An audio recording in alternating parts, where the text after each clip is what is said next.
All right, here in the United States of America, our political environment is very hostile at this moment.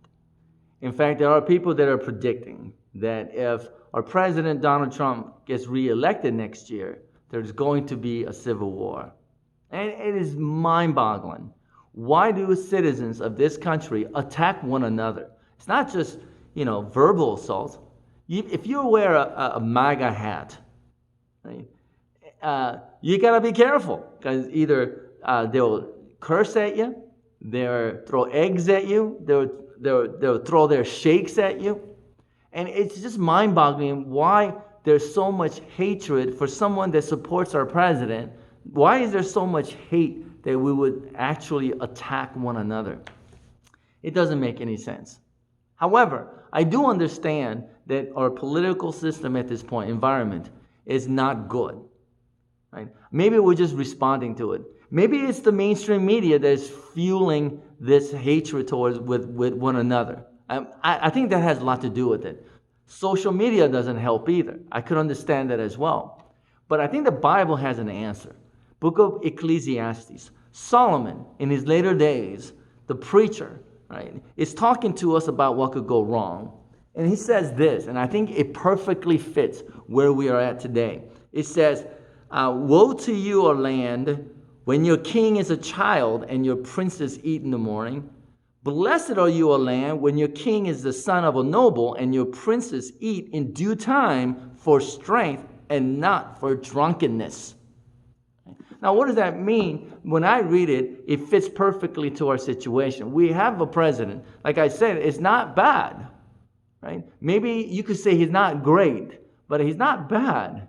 But we do have a president that is kind of like a child by throwing temper tantrum at times. I know some people think that he's doing it because he's really smart. He wants to deflect something or whatever. Maybe he does that kind of stuff. But he's on tweeting things that really offends a lot of people.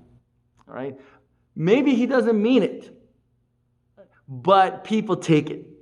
Maybe that is the problem. I don't know, because I've never really been offended by his tweets, but a lot of people are.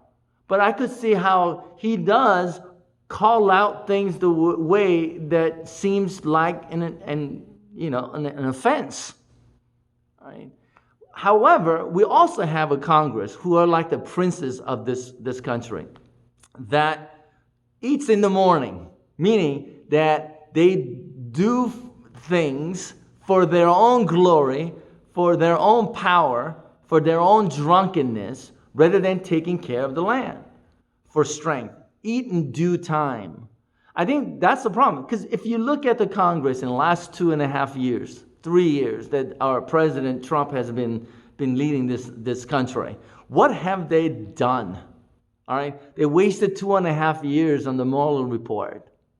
And even though the result came out, and I know it wasn't for their favor, but they want to impeach our president. For what? For what? I know some people try to explain to me, but it makes no sense. Maybe I'm not that smart. I don't know. But it doesn't make that much sense to me. It just seems like they're making decisions so they could feel like they've done something. But they're not really taking care of this land. They're not taking care of the poor. All they do is raise taxes. Right?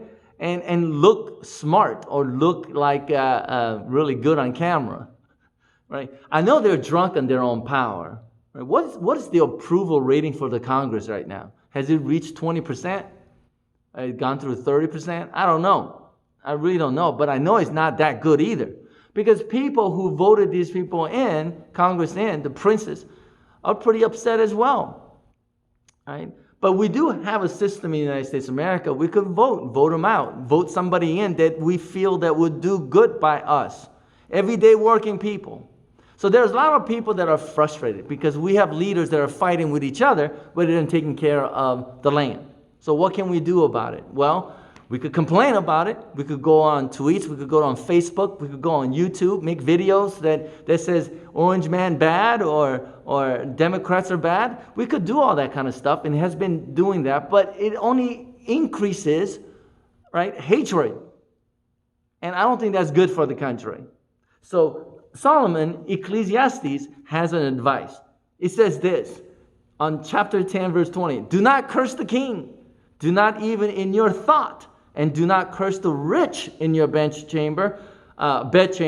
For a bird of the air shall carry your voice, and that which has wings shall tell the matter. Right? Meaning, you don't want your voice to be heard. But we have it opposite right now. Everybody is saying things so that we could be heard. I saw a video of a young man who lit our flag on fire because he wanted his voice to be heard. Because if you don't get your voice to be heard, then what? Does it make it that much of a difference? I don't know. What Ecclesiastes is saying is that you don't want your voice to be heard. Right? And it's not good for you because people would hate you and stuff. Maybe Solomon knew that tweeting thing would happen in the future time because he said birds of the air. All right, erase that. Basically what he's saying is do not curse the king. Don't say bad things about the president, and don't say bad things about the rich. They run the country. Right? And if you say all these negative things and stuff, it doesn't encourage them to do what is right. We could always vote people out, definitely. All right. But by complaining, you're just going to divide the country. I think that's what Solomon is saying here.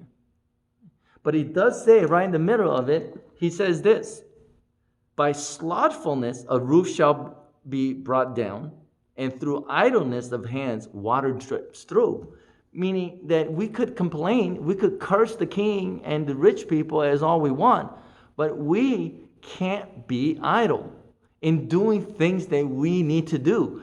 Fix the house, fix your family, love your wife, love your children, raise them well, right? Be kind to your neighbors. When you're driving at 7 o'clock in the morning, right? I know many of you are late, but don't go so fast and cut people in and curse people and throw insults. Things like that. Take care of your own business. I think some other part in the book of Ecclesiastes actually says, mind your own business.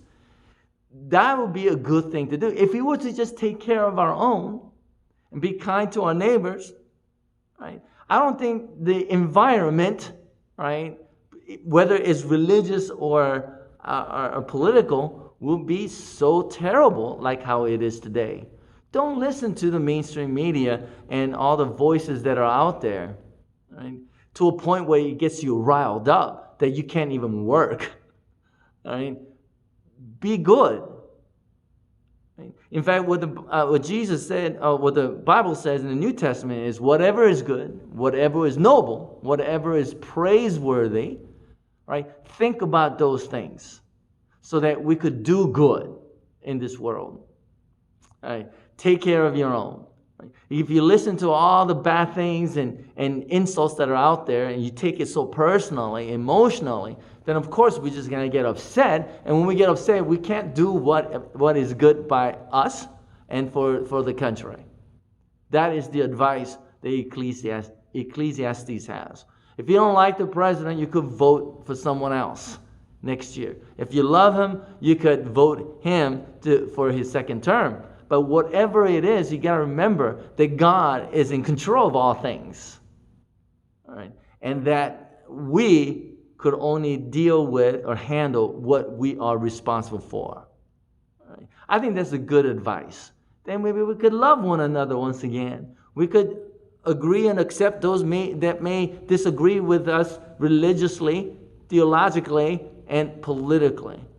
Right? Within our own families, right, we have people that are Democrats, we have people who are Republicans, but we still eat dinner and laugh and joke around a bit. That's fine. I think that's good. And vote the people in your own conscience that you believe would do great by this country. Right?